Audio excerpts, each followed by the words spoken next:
So now, without further ado, let's get into the conversation that we would be having right across today, which is largely focused on the part of admissions abroad and how will we, tackle this whole aspect of working in a certain manner that we are going to be targeting all of your top university admissions abroad, and how do we really work across in that right manner.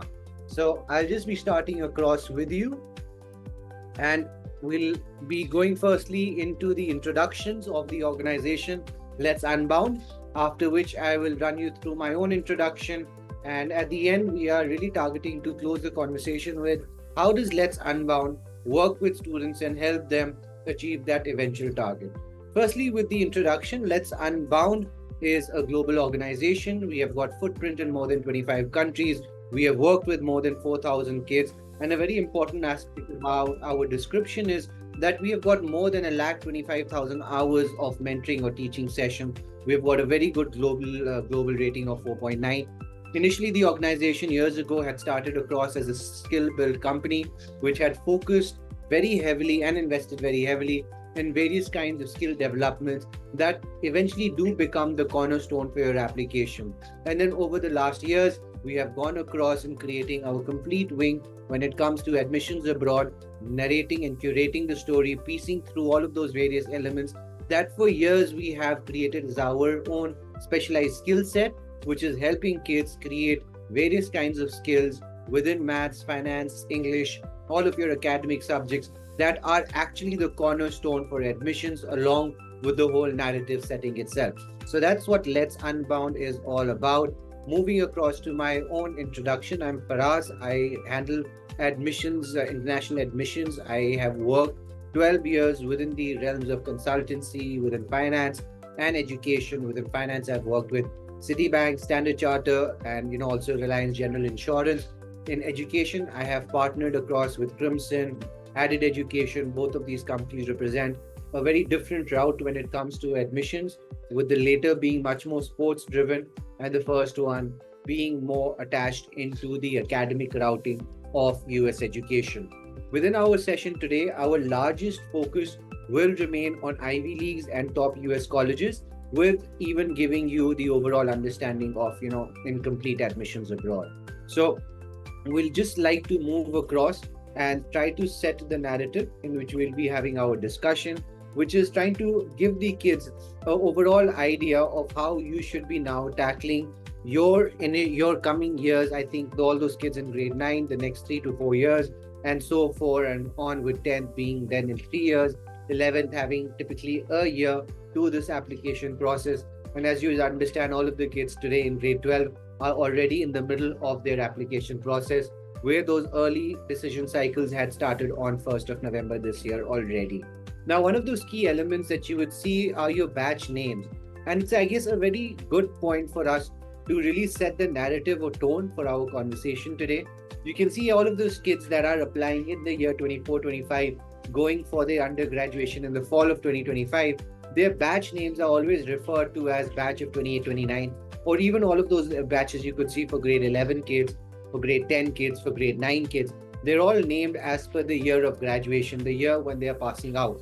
The narrative that I'm trying to set across, and not very specifically saying that this is the exact notion while naming these batches, but the idea is that any time that an admission officer is selecting you for an admission in any of these universities, they're not just looking at your skill set of the year that you're applying. For example, the kids applying in the year of 24-25, they're not just looking at your SAT score or your entrance capability or your grade scores in the year of 24-25, rather which looking at your profile and personality and how it is going to be projected in the year of graduation.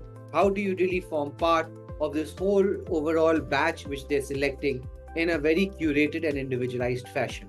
So that's the one narrative that I'd like the kids to think across. All of you that are in grade 9, 10th, 11th, look across in all of your various activities. Try to imagine the corresponding year of application that I've told you, and how do all of your various and individual activities look in that year? How many hours a week are you willing to dedicate to that activity? How many weeks a year will you be doing it? In which depth, in which quality will you be moving across? So in the manner in which you will do it, you will see your today's year, the year that you're applying in, and then start creating or working across in that specific fashion. What I like to call this phenomena as is the Titanic phenomena, in which the time when you have seen the iceberg itself, it is too late to have made any movements. The idea always remains that you should be making all of these decisions, all of these analogies, thinking 4 years in advance, and then building across with it step by step kind of format. Now, just moving across, I guess one of those important things that we will be now looking across at are the rankings, trying to create your importance in terms of the list of US colleges that we do have, and how do they really rank on a global term. Why do we really look at US and UK in those aspects that they represent majority of those colleges? So if you really look across on US ranking on my slide now, you would see that 55% of these top 20 names for the QS ranking of 2025, you would see largely exist in US and UK, with USA taking majority of your top colleges, with a really staggering 35% of the names that you could see on your list are from USA. You know, all of these names that you could see: MIT ranked 1, which is US, moving down to Harvard University at rank 4, Stanford at rank 6. You again have another US college at rank 8, which is Caltech, California Institute of Technology. I guess all of you people who are very averse with that show Big Bang Theory, those 4 physicists that you see, they're from Caltech. University of Pennsylvania, University of California, Berkeley. That's the world's renowned program when it comes across to nuclear sciences. Anyone who has watched that movie, Oppenheimer, you would have come to realize the college that is shown there, it is University of California, Berkeley. That's where the Manhattan Project was worked across on. Cornell University, that's also another example that you could see on that top 20 list. But then along with these names which are not there, you would still imagine there are a few other names that are missing. You know, a lot of your Ivy League names, they are not, prominently shown across. Princeton is not part of this list. Brown is not part of this list. Dartmouth is not part of this list. But yet again, all of these colleges are really top-notch institutes when it comes across to admissions abroad. Now, one of the most important things that we would like to discuss at this stage, obviously, are the reasons what really makes one of these colleges the top colleges. And I just want to first move on to the next slide, which is largely on the methodology or the parameters that makes MIT ranked 1. So currently you can see MIT having that top rank, but the question that automatically really arises from this point, or even from that point, that since American colleges, 35% of them are on top of this list, what's the reason? Why are American colleges ranked so high? Why is MIT ranked so high? It really points down to us for us to try to understand what are the ranking methodology itself. So if you would access QS methodology, which you could easily find on their website itself, it would be showing you a table, something very similar to this. It really shows you across as academic reputation at 50%, employer reputation at another 10%. You've got faculty to student ratio at 20%, a very, very important aspect of citations per faculty at 20%, and then eventuality, your international exposure in terms of faculty, in terms of students at another 10%. The academic reputation that you're looking across, the methodology in which it's collected, they call up professors in the peer institutes of the college that they're ranking, and would be asking various questions in terms of the knowledge of the research, very specifically, that institute is doing, the academic reputation that institute has, with very much focus on the research that institute is doing, is then the focal point when it comes across to your academic reputation. So again, a large part of this 40% is the research that institute is doing. When you look at citations per faculty, these citations are all of your research, citations. And again, at that point, it is at least a professor needs to have 100 citations before his name is going to be considered within this ranking parameter. So it's very safe to say the real primary reason I was asking, what's the reason why MIT ranks 1?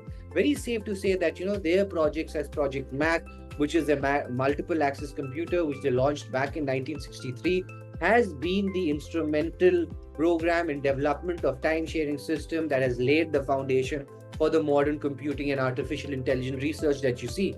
Or within MIT, you could talk about their MIT AI Lab, which was founded by Mervyn Minsky and John McCarthy. It has become the leading center for AI research, including majority of the research that you see within AI program and robotics.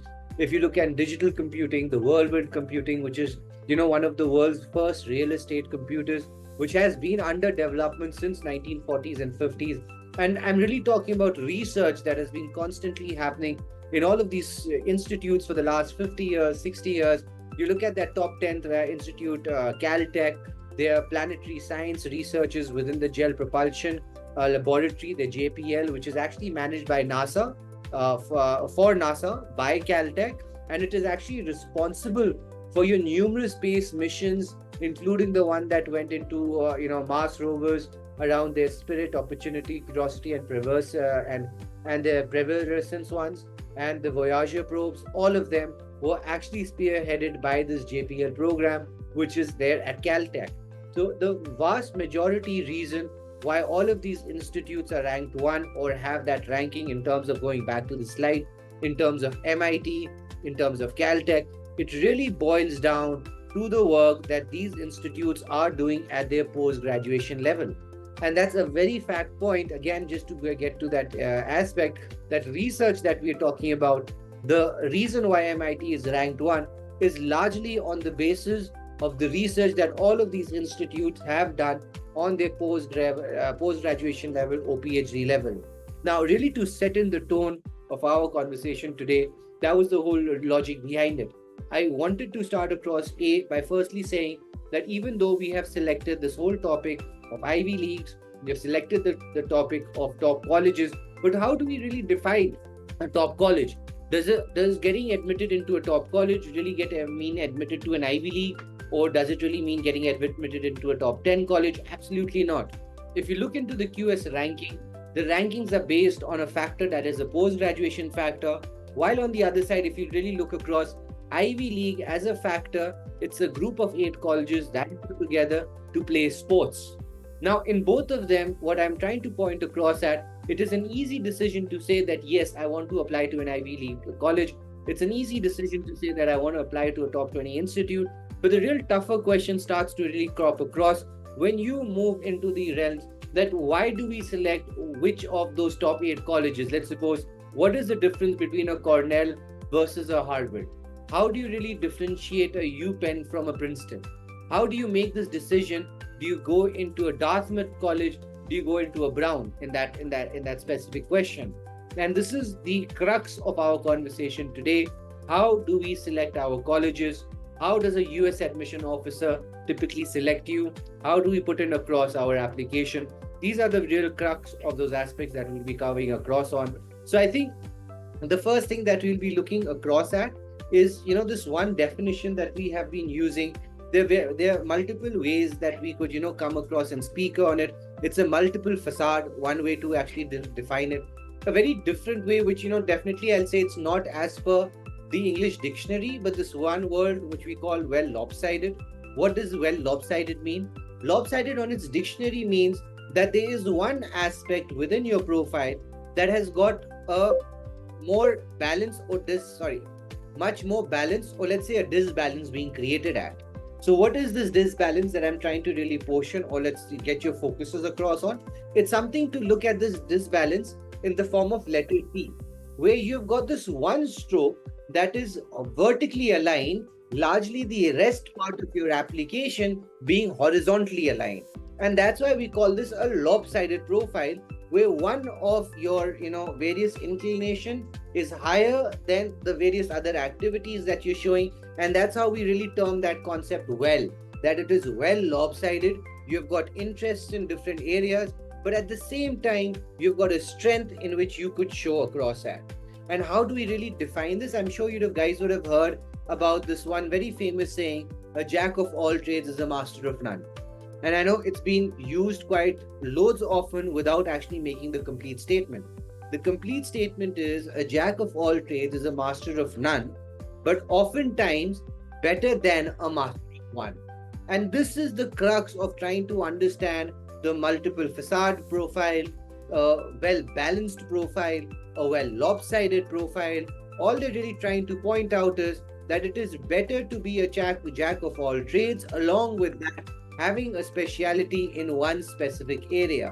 Now, how does this really become extremely important when you look at US admissions? Normally, we would all be very much accustomed to this part that if you're applying to a university abroad or you're applying for university for undergraduation, we're largely talking about the area where you've got much interest in, where your strengths are. You're talking about areas in which you're going to be doing your majors. So what's the reason why USA is looking for this well lopsided profile?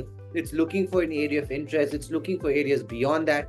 The primary reason is in the way in which you apply to USA via the Common App. So before I start, let's say discussing over the various components, as you can see on your screen, one of the most important differentiating parts about US admissions is it is not mandatory to state the major you would be studying while putting your application through to a top college in America. You can apply to a Harvard, to a Stanford, and MIT without declaring your major. Now, once your major is not declared, and by stats, we could see there's a good 30 to 40% students in America that will not be writing down their major while applying. So from an admissions point of view, if you'd realize that out of every 10 applications that that an admissions officer sees, 3 of them do not have a major stated. Thus, within America, there is no importance or emphasis to only do activities that are in connection with your major to allow an equal playing field for a student who has not declared a major and also that kid that has declared his major, by not giving any brownie points to any activities that are largely connected to your major or not connected. So again, that well lopsided profile, that well balanced profile, how does it work? You show an area of interest, you show an area of expertise that can be connected to major, can also not be connected to major, with a whole plethora of activities that you could show a good amount of participation in, but obviously not an international level skill, not a master level skill. So with that narrative set across with applications in America, we will now start to discuss platforms. Your Common App is not the only platform in which you would be applying to US colleges. You do also have institutes like Universities of California, how we refer to them as UCs. You've got MITs, you've got UTs. All 3 of these different universities have got their own platforms. Apart from using Common App as a platform, you could apply to various universities directly as well. But having discussed all of these different platforms, the various factors which are used to create these platforms remain constantly the same. The various information that you'll be putting across on Common App, on my MIT, on let's suppose your UCs or universities directly, do remain the same things that you can see on your screen.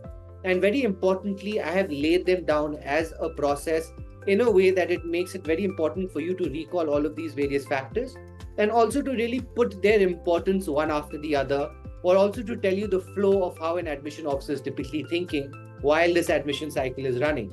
So one of those first things that you already do, imagine that it is not mandatory to put down your major into the application itself, but the most important thing that you have to put into your grades, into your application, are your grades. Your grade 12 score, your grades from 9 till 11, the core school activities. Beyond that, you'll also put in your SAT and ACT score. I have mentioned that as a third because there are some institutes that have gone SAT optional to SAT blind. But do remember, majority of institutes are now coming back to SAT mandatory or have at least gone SAT optional. We do a lot of sessions just on the SAT versus ACT. So do join us for one of those various sessions in which you want to understand in depth about SAT. On this current seminar, I'm only touching about what is required for this admission. So within that requirement, your first cycle of information that you put in are the standardized exam scores that you have.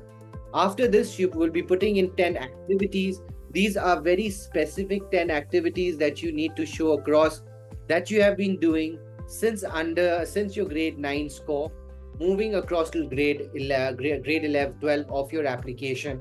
And they can be almost anything under the sky, right from academic activities as doing advanced placements, to doing Coursera courses, to moving across and, let's say doing a research paper, doing an internship, and various other such academic endeavors. We also do various other seminars on APs themselves. They're normally clubbed across with SAT. So I could also run you through what an exact AP is.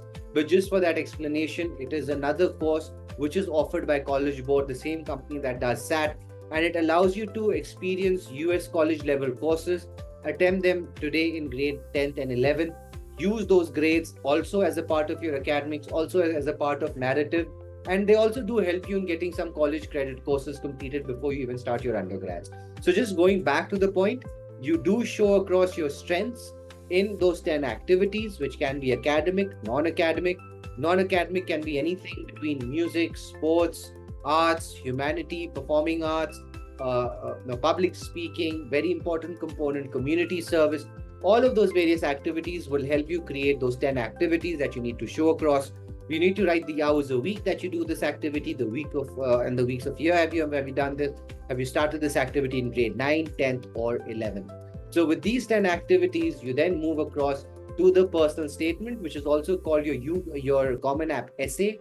Within the Common App essay, it's an open-ended question, 650 words, asking you to describe your narrative. And now in this stage, you become very objective in the way in which you will be describing your personality. Remembering back those 10 activities is a very subjective way of trying to communicate the narrative that you have. When you showcase more of your social service activities, or you showcase your social sciences activity, you create that narrative that MIT really looks across for, that inclination of social sciences.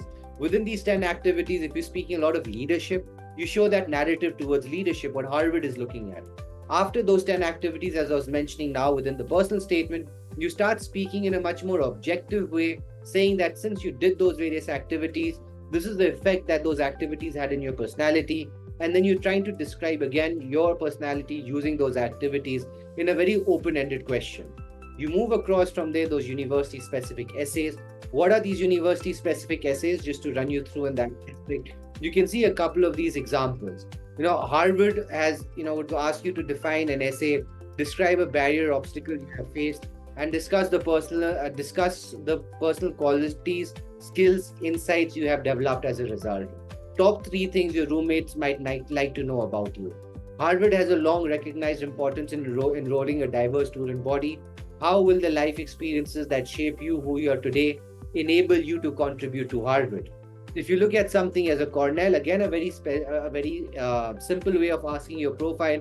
If you're unaware of what specific engineering field you would like to study, describe how your general interest in engineering most directly connects with Cornell engineering. Now, if you look across at something at Chicago, very much arbitrary, find X, the elusive goal of mathematics, but with no context. What is X? How did prospective University Chicago students find it? With all of these essays, the objective is simple. You have to re-describe your personality, but at this time, you need to match it across to the narrative that those universities are looking across at. You're applying to Harvard, you need to take your narrative, match it to the narrative of Harvard. Same with like any other university that you'd be eventually applying to. So at this level, as you would understand with the cursor of my mouse, that these 3 pointers that you have fulfilled, these are all aspects that you would be writing within your application yourself. Beyond this, the 2 letters of recommendation that you see, which I like to call the verification documents, these are the documents that are written by your professors. They really give a very personalized touch about your profile. Ideally, they should be talking about those various activities that you have written in your Common App. They should be talking about the narrative that you're talking in your personal statement and your university-specific essays. So thus, these letters of recommendation really verify your narrative, really verify your activities.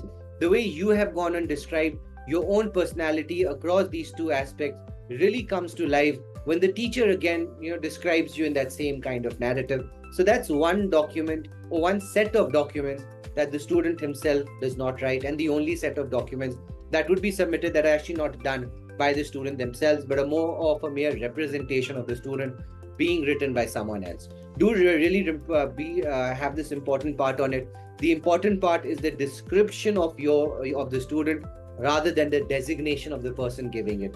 Please don't just try to take a letter of recommendation from a highly successful person in your society, that in which you may think because getting a letter of recommendation from that personality makes more sense.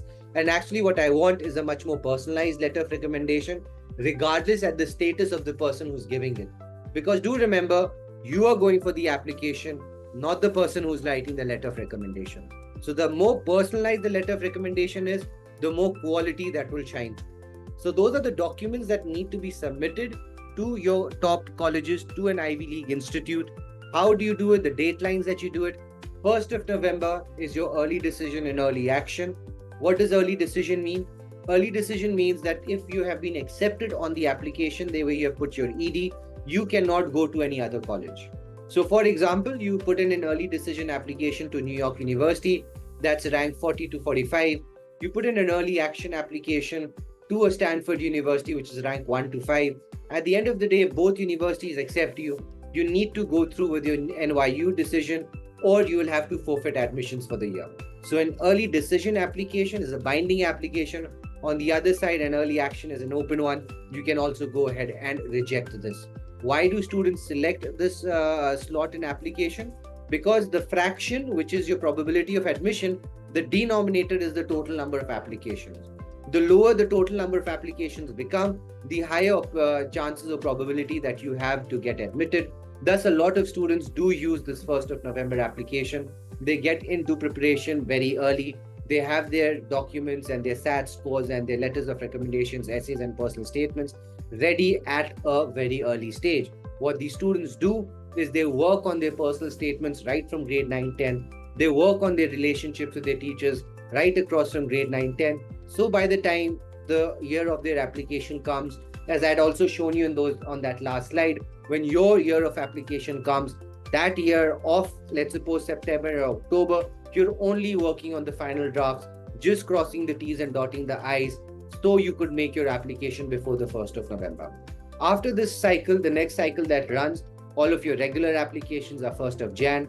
Your results will then be coming between January till April. Now, this is the view of trying to get admitted into almost any institute, be it a top college, be it a mid-rank college, be it a last level ranked college. But today, our conversation is largely on Ivy Leagues. So this slide that you see remains constant, regardless if you're applying to an Ivy League, regardless if you're applying to a bottom college university. This is the kind of information that you need to give.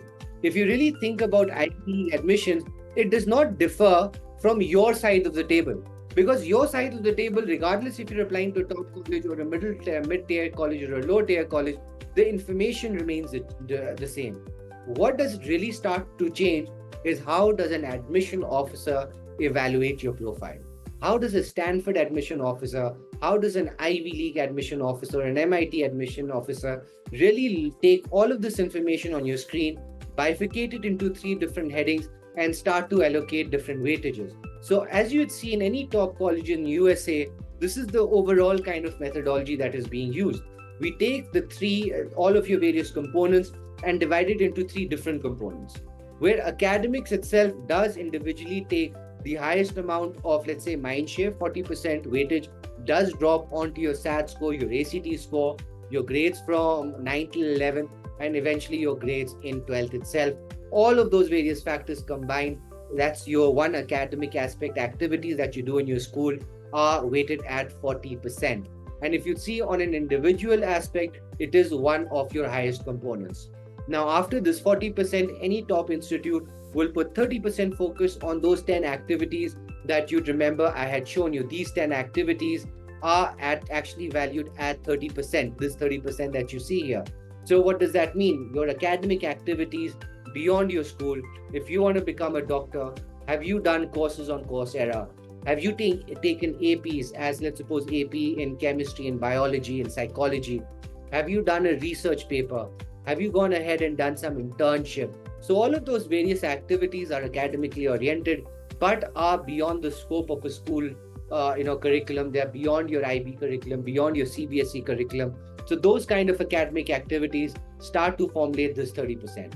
Now, beyond this 30%, you really also start to focus across on activities as sports, music, theater, art, drama, and the last one, and I mean, if you really talk in terms of importance, it's actually one of your most important, community service. How have you given back to the society that you live in? Very important for kids, studying from a third world country. How have you worked with the society around you, with the intellectual capabilities, with the understanding of the various skills that you have? So overall, those 10 activities, as I shown you in the last slide, has a value of 30%. And just to push you across how important this 30% is, it's important to break down this 40%. Your SAT score is 15%. Your grades in grade 12 is 15%. Your grades from 9th till 11th is another 10%. So if you see your SAT score plus your entrance exam plus your grade 12 score, is equivalent to the 10 activities that you'll be putting in the common app. If you'd have to look across from a perspective of Indian admissions, your joint entrance exam would be 95%. Your grade 12 score would be another 5%. Why have I given those percentages? If you just go ahead and let's suppose score a good rank on your joint entrance exam, let's say a top 10 rank, and then you get a 66% in grade 12, you're good to go through with any of your top colleges. That's why I say 95% weightage goes across to your joint entrance exam, 5% goes across to your 12 score where you need to get a first class, and they stop to take any further information from you. While applying for a top college, let's say as a Harvard, which wants to see your inclination towards leadership, or a Stanford, which wants to see your inclination towards, let's say, impact or how innovative you are at that level, they would then be focusing across on this 30% to start to make that judgment. Where this judgment gets completed is when you start talking about this 30% on your personal statement, on your essays and your letters of recommendation. You realize not a lot of students would really have a personality affected activity while giving a grade 12 score, while giving a SAT score. Where do you really talk about leadership? When you have started a band, when you have led a school team, when you have started an NGO. Those are those leadership activities that we'll be talking across in these activities. So thus, if you'd see 60% of this whole journey is actually activities that you go well beyond your grades, well beyond your school. Why do they have that as a focus? If you realize all of your top applications to an Ivy League institute, your top US college, they happen on objectives beyond your grades. Why? Because the best of US colleges students, school students are competing with the best of Indian students. So just by selecting a student on a high SAT score or by a high 12 score, it's not enough. You'd have n number of kids that may just have a 1600 out of a 1600 in grade 12 and actually even have 100% in grade, have a 1600 over 1600 in SAT and have 100% in grade 12 and have similar kind of grades from 9 to 11. So it's impossible for those kids, for example, at a Stanford, the kids to differentiate themselves, let's say in a pool of 40,000 kids, and just select 2,000 kids purely on the basis of grades. They require all of your extracurricular, academic, non-academic activities to make this final selection. So now really to drive this point home, how does a top US college really decide this admission? I'm just going to use this example of Stanford University, which I do understand is not an Ivy League college, but it's right up there at that same kind of selectivity. It's got that same kind of reputation. So if you look at a university at Stanford or even like Princeton, if you want to go by that example, the first round of rejection that they go through is a round of rejection based on this 40% on your academics. And that's why I still give this component of 40%. I don't call this a 95% kind of a scenario for the reason because this one aspect will allow you not to get rejected. So as I'm saying, within the top colleges, step one is to reject all of the kids that don't have the right kind of grades. Step two then comes across to evaluating this 60% in which you'll be either selected or not selected. So one of those common perceptions that's always been created with, let's say, application with Stanford is that once kids apply, that 95% of those kids will get rejected because of low grades. Only 5% of applications that go to a Stanford really make the cut in terms of grades. While the reality of the same is exactly the opposite if you look into my example here. The numeric evaluation at Stanford will only result in a rejection of 4%. Out of 47,000 kids that will actually end up applying to a Stanford, only 45,000 will be rejected due to low grades or high school marks or the courses that they've selected. The larger rejection at these top colleges happens here at extracurriculars, at personal statements, at essays, and eventually letters of recommendation. This also tells you that these 37,000 kids that got rejected, they're not academically weak kids. They're very academically inclined kids that have gotten great scores and results. The problem that really lies is that they really get themselves through the situation where they haven't been rejected because of the right kind of grades, but they're not being accepted because of the wrong kind of extracurriculars. And I'm really pointing at the wrong kind of extracurriculars because in reality, there is no way to really pinpoint at the right extracurricular. I can give you an imagination or an understanding of the right kind of extracurricular, but I can't really go ahead and define it. Why do I make this statement? I worked with this admission officer at one of my previous organization, Daniel, Daniel was from Stanford University. He had done admissions work from them, and he had shared this one, aspect that they use really to define the kind of selection criteria that they use. So intellectual vitality is oftentimes easier to identify rather than define. That was exactly what I was saying. That I'll be able to identify, let's say intellectual vitality. I'll be able to define what is intellectual vitality isn't, but I cannot define what intellectual vitality actually is. Doing a lot of courses and AP courses and college papers and academic research projects does not guarantee the active enjoyment or the engagement in the learning process, nor are they distinctive in our pool. If you do the self-reflection, a lot of students would be today believing that becoming a head boy or a head girl is a very distinctive profile. But if you really ask yourself, wouldn't there be a good amount of 2 lakh schools out there? With 2 lakh good schools, that means there would be at least good 4 lakh head boys and head girls that would be applying every single year. If only 5% of them end up applying to a top college at Stanford, that would mean that every second application of a Stanford is a head boy and a head girl. So what may look distinctive at your level is not distinctive at a US top college level, and specifically at a Stanford level college, specifically at an Ivy level college. Now, the question then becomes, what is? And at this point, I'll try to put you back to that one aspect that I had spoken, that you need to think of how much hours are you willing to dedicate to a certain activity. The way in which we'll be creating this profile is the Titanic effect. We'll be thinking 3 years from today and understanding how many hours a week we are putting, how many weeks we are doing into this activity. How many activities do we have which start from grade 9, 10th, and 11th? Why do we do this? Because that's how you show intellectual vitality. For all of those kids that get into grade 11 and remember that, all of a sudden they realize that for this admission, just their grades are not enough. They start doing a lot of plethora of activities just because they heard some kid that got admitted into a top college because of a research paper. Another kid who got admitted into a top college because of internship, another kid that got admitted because of sports, another one because of music. Then they take all of these activities and create it into a checklist. They just start doing these activities in 11th and try to represent all of those activities just within a year. So what happens to those 10 activities in your Common App? The majority of them will start from grade 9, from 11. There won't be a lot of hours a week that you would be writing there, and that's the amount of information that they'll take.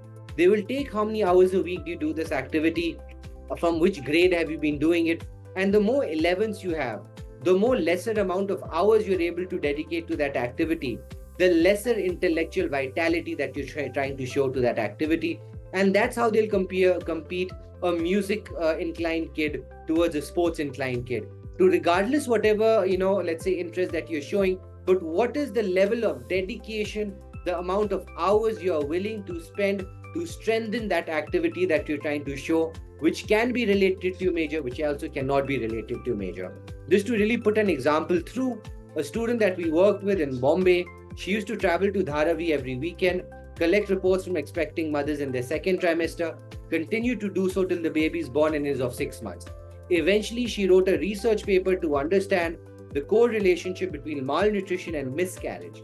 Eventually, this paper got published in the Indian Medical Journal, but the strength of this paper was not the publishment. The strength of this paper was to depict to the admissions officer, I understand the differentiation between a primary research objective and a secondary research objective. I understand various tools of research and data analytics that I used on this project itself. I did not take secondary data from online, but I went ahead and took primary data. My project does not resolve the problem of malnutrition or miscarriage, but it takes a very scientific approach in trying to understand the two. What have you shown to the admission officer? That you have taken significant responsibility of your own learning process. You have understood a topic of gynecology right today in grade 10th and 11th before getting admitted into a medical college. You have shown maturity and self-discipline in fulfillment of a project that goes often well beyond the limitations of a school assignment. These are those aspects that these admissions officers are looking for. These are the things that will make sure that you're not getting rejected at your second level, of which comes across as your holistic level, that really talks about the level of where your majority cuts are happening, the 90% rejection. by creating the right kind of extracurriculars, by giving enough time to cook your profile.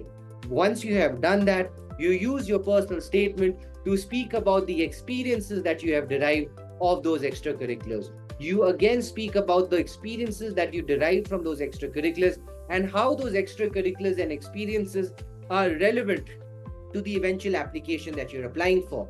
And then eventually your letter of recommendation coming and binding all of this. So how does all of this practically work in a specific application?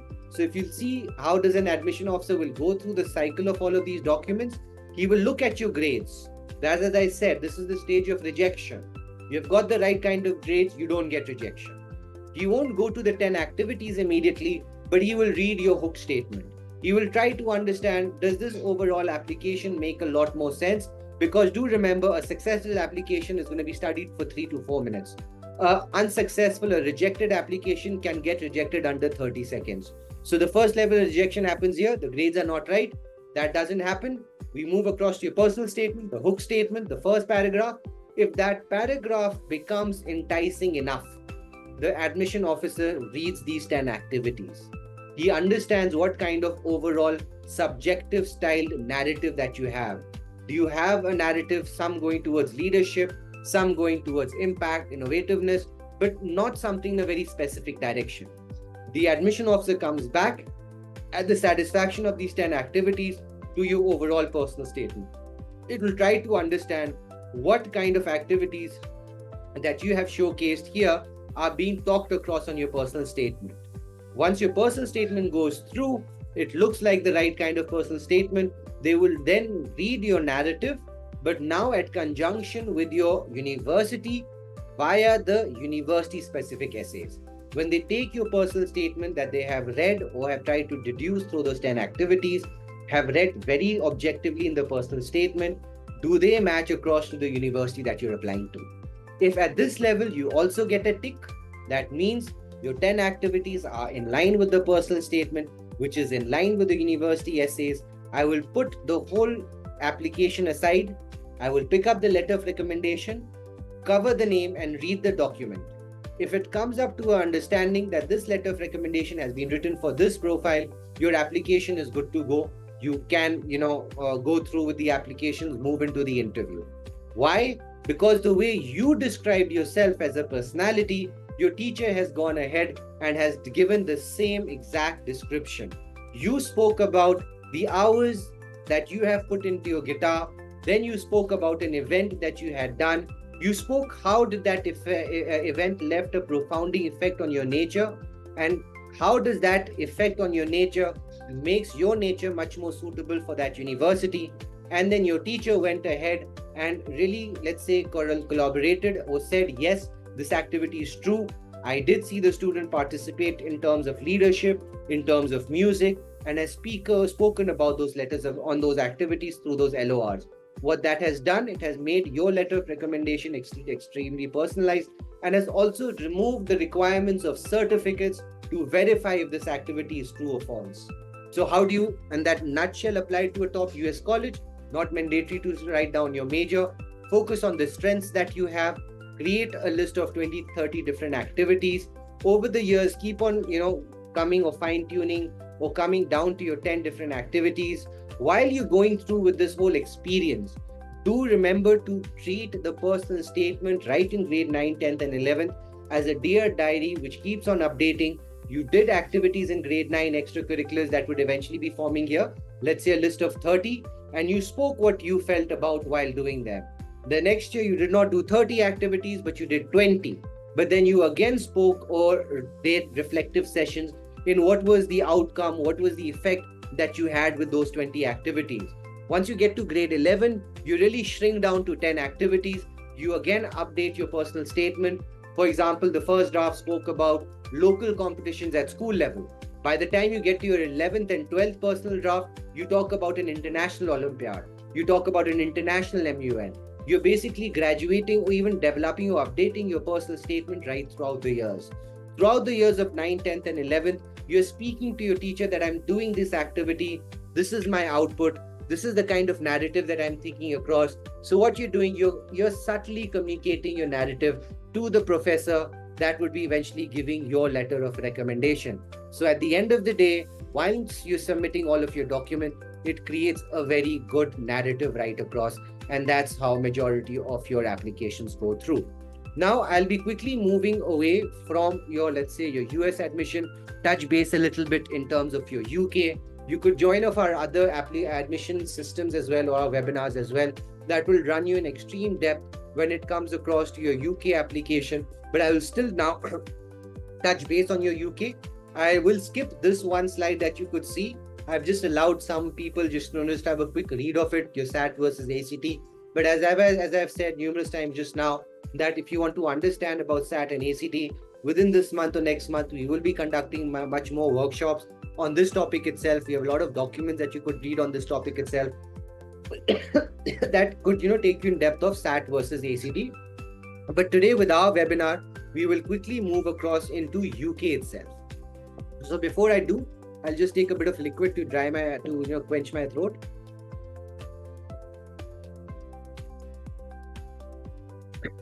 Sorry, it's just been back-to-back sessions that I've been conducting today. So now just quickly moving across to your last aspect of UK admissions. What is a UK college typically looking for? They're looking for a scholar. They're looking for a person that is much more academically oriented. The reason for this is that UK admissions, you have to write down the major that you'll be studying across for. And this is one of your primary differentiating factors between a UK application and a USA application.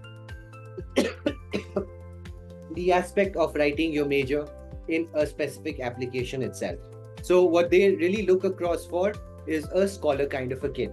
Now, if I move across to the UCAS application, which is exactly like Common App, but it only gives you 5 applications itself. It starts across with a personal statement, exactly how you do it in USA. But unlike USA, it doesn't have 10 activities that you need to write. It also doesn't have university-specific essays as you'll normally see in USA. After these documents, you only submit one letter of recommendations, not multiple, unlike USA again.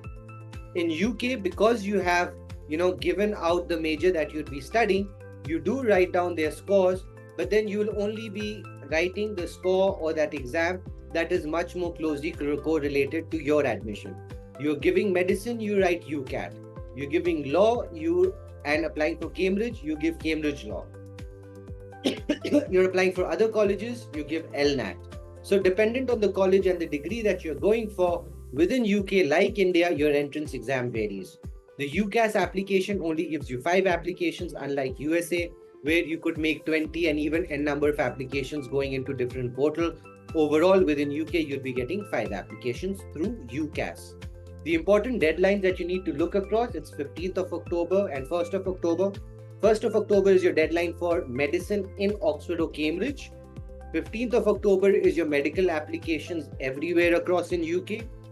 Otherwise, your rest of your application, if you're not applying for medicine, 15th of October is your Oxford application in that case scenario. And of your rest of your applications will then be moving across to 15th of Jan. So overall, your applications for UK and USA move between October till end of January every year, where your results will be coming in before, let's say, April or May of every given single year. So in that way, you could see the application process itself is a subset of the US application. And if I really start to turn around the table and start to also talk about how does an admission officer in UK decide the admission criteria, it puts 75% focus into academics, right? Which is basically your grade 12 scores, your standardized test scores, regardless the one that you'd be giving, your grades from 9 till 11, and then your English language test scores. And do remember, there are a lot of courses and a lot of universities in America where you will not be forced to submit a standardized test score. Then your 75% will be a focus of your grade 12 scores, your grades from 9 till 11, and then your English language test score.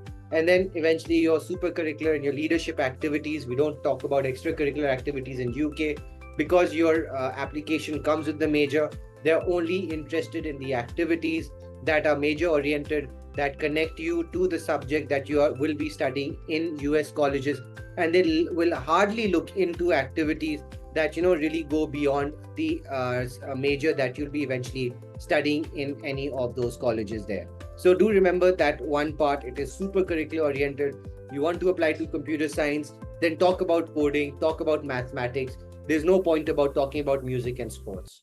Since your application in UK is much more, less weighted, has got lesser documents, so even the weightages that get attached to this various document is on its lesser side. And then you would see in the next slide that I'm now going to show you, UK versus UK, how do these two countries differ? UK is much more academically oriented, while on the other side, USA is much more profile oriented. USA looks at extracurriculars, UK looks at supercurriculars or topics related much more into the major that you're studying. If you look at the differentiations between the two countries, one of the most important, UK does not have a medical route.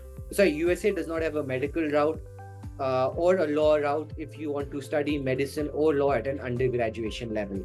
You will have to take a pre-medicine in a pre-law medicine or a pre-medicine degree or a pre-law degree to apply for a medical degree or a law degree at a post-graduation level.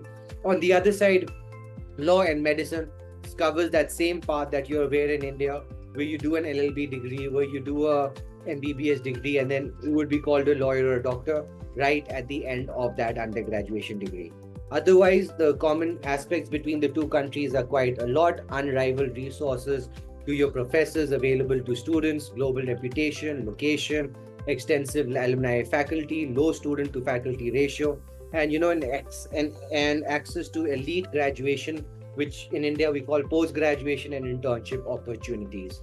Now, as I said, what we would at the end will be eventually saying that if you see your India comes across at this kind of a section where your profile is extremely academically oriented, where USA on the other side, extremely non-academically oriented overall profile, UK forming in the center, where you're largely looking across at a balance of academic and non-academic activities, with a larger focus moving across to to your major oriented activities themselves. So to give you that top admission cycle, we have really spoken largely on UK and USA because they represent 55-60% of your top colleges. To this, if you have to talk about Singapore, it's a system which is extremely similar to India. If you apply to an NUS or an MTU, which is a top 20 college, it is going to be largely based on your joint entrance exam, because NUs and NTUs have started using JEE for that purpose for Indian kids, and then your grade 12 score would be mattering a lot. And there are some kids from certain countries, they do still use their SAT score for that entrance activity. So it is India, Singapore, UK, and on the most extreme example, USA, trying to put all of your top global universities into one aspect. Now, just to conclude on our conversation, the Let's Unbound process, we use grade 9, 10th really to plant the seeds and understand your inclination, understand your strengths, understand how you're going to be creating your profile, and try to delay the decision in which country that you'll be applying for as late as possible, trying to focus on how we can make your profile admissible to a top college, help you prepare for a US application. Once that is done, the personal statement usable for USA gets used for UK, the documents used for USA gets used for UK, and overall the center of the process is not a top US college or a top UK college. The process is to make sure that your student has the right kind of personality for the right kind of profiles in student applications, and then the application itself becomes a side hustle. So if you'll see in grade 9, 10, we help students build their profile, build strengths, join clubs, learn skills, understand their strengths, manage themselves. So thus, once you're in 11th, we can help you select subjects and courses, work on capstone projects. By the time you're in the middle of 11th, help you in your SAT scores, your ACT scores, and then move across to your 12th year. And as I've said, we work on personal statements and letters of recommendation over the years. By the time you're in your 12th and you're also applying for UK, there's some kind of exams that you may need to give for UK in your 12th year. That continues across. By the time you hit the August and September of your application year, we're just working on your last drafts of your application. From October till January, we make all of your application submissions.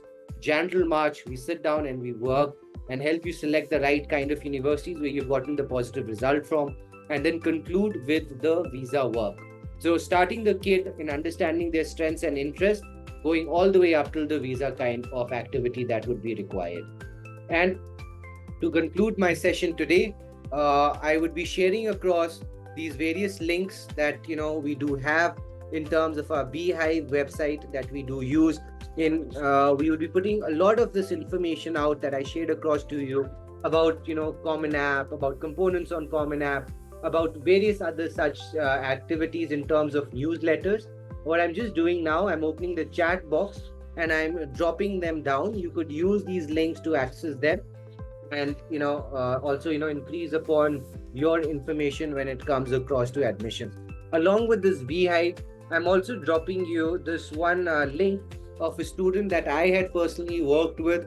He has been currently studying at Dartmouth. It's an interview that was conducted by a fellow founder of Let's Unbound, and Malay Mehta himself, who is speaking the various activities that he had done for getting this admission abroad. And as I said, it's a student that I had personally worked with and is currently studying at Dartmouth itself. And apart from that, you could use this QR code to scan into our WhatsApp group. You could use this for further information, and we do also use that platform in that specific area. Do also remember where our team would be also contacting you for one-on-one sessions, in which we will be taking all of this information one-to-many onto one-on-one aspect. I'd also suggest you to leave your personal questions for that session itself, where I'll also be able to cross-question you with personal information and able to serve you that kind of manner. If there are any generic questions now, I'll be able to take one or two questions, and then I'll be concluding my session in the next 4 to 5 minutes, because I'm just waiting outside the airport. I'm on the lounge itself, and I would have to be going for my boarding in a couple of minutes. So I'll just be taking a few questions, and I will be concluding my session for today. The aspects that I needed to cover are already done. So I'm just using the chat section, just viewing it for the last couple of minutes to just look across. Are there any questions that you guys would like to put across for me?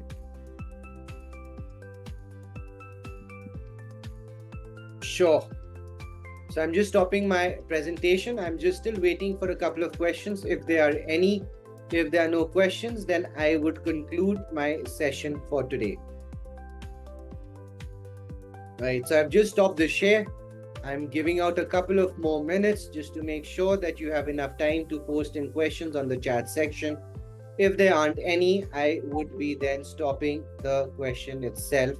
Just give me 1 second. There is a new question that has come up. Need AP classes details. We had just conducted this one session on APs. That link that I had just shared with you on the chat section, the Beehive one, just use that section. You'll get a little bit more detail in terms of APs. And then overall, APs are courses that are conducted by College Board. It is that same organization that does SAT. How APs are done? There are 38 courses available in 9 different subjects. Giving you one subject as maths gives you 3 courses. It's got calculus AB, calculus BC, and statistics. You could select either of these courses. You would be rated out of a band score out of 5. You get a good score on them.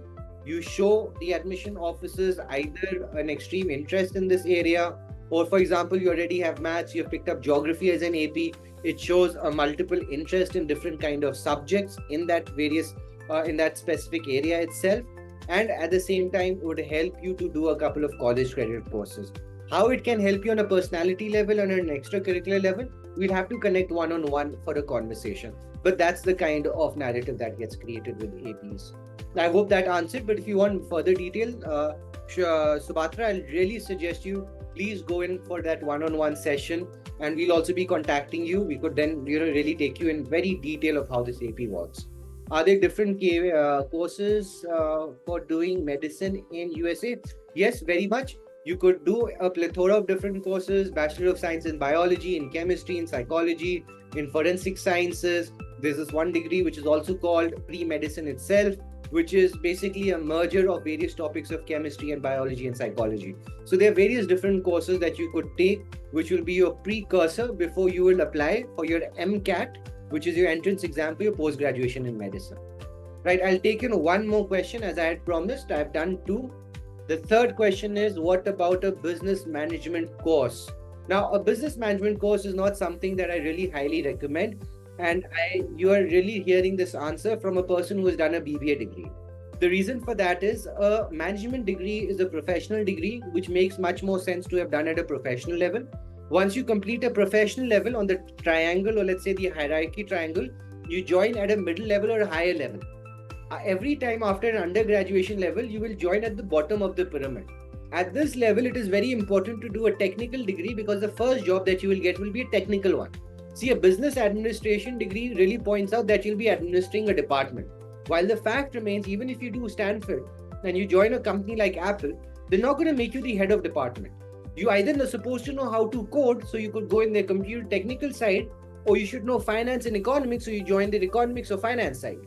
Right? You will not be made head of the finance department, the head of any of those departments. So I really don't encourage your business management courses for an undergrads level. Postgrad level, definitely. This is the last question that I'll definitely be taking. Why start at grade 9? The answer is really connected to that intellectual vitality doc that I'd shown you. The more activities in your common app that you have in 10, 11, 10, 11, the lesser chance that you have to admit. The more activities that you could showcase from 9th, 10th, and 11th, the higher chance. Why specifically grade 9 and why not even grade 8 or 7? Because Common App has a restriction that you only talk of activities since high school. High school is the first year of, 9th is the first year of high school. That's why we start working from 9th. We start thinking about admissions from 9th. So you could give yourself 1 to 2 years of exploring different activities and then finalizing your capstone projects, finalizing your top 10 activities, and showcasing a lot of activities that you've started in grade 9s and 10s. Right. So that's the last question that I've taken. We will be doing a lot of one-on-one sessions. So make sure that you do join in for those ones where we could take a lot of your personalized questions as well. So thank you. It was a really nice session. It was really nice to interact with you. I love the questions that were posted. And till next time, I hope we'll be meeting again with other topics, other aspects, even finer aspects, let's say within SATs and APs, that we could also pick up as an individual question. And even I've been contemplating on, let's say, we'll just do a whole session on why start early. Thank you. Thank you for the session today itself, and signing off today's session.